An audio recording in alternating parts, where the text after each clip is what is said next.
In this project, I'll be converting an Athearn Blue-Box locomotive frame to NMRA-compatible 8-pin connector DCC use.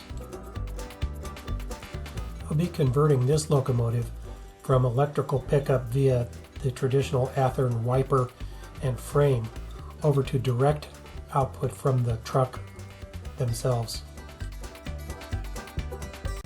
I want to be able to disconnect the trucks from the frame, so I'll create a couple of 2-pin electrical connectors.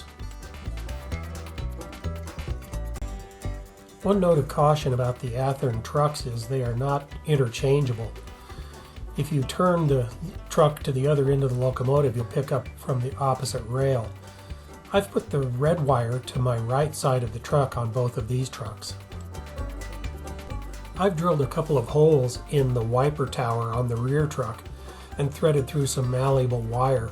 This will be used to hold the 8-pin connector. I then made a 4-pin jumper to carry the track power up to the decoder harness. A series of different diameter heat shrink tubings will insulate the wires and create a nice handhold for disconnecting the power.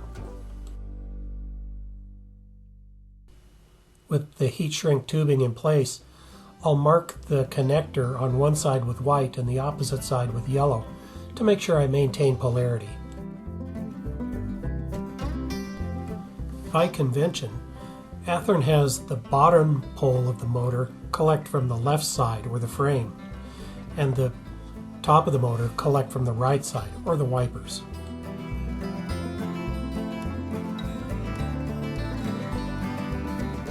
You can see that I have a 2-pin connector on the bottom, orange and gray, for the motor, a 2-pin connector in the middle, red and black, for track power, and a 4-pin connector at the top for lighting.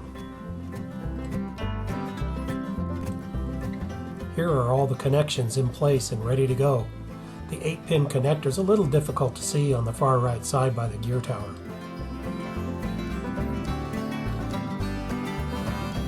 And here are all the wires taped up to maintain clearance away from the flywheels. Now all I need to do is begin to wire the light package into the shell.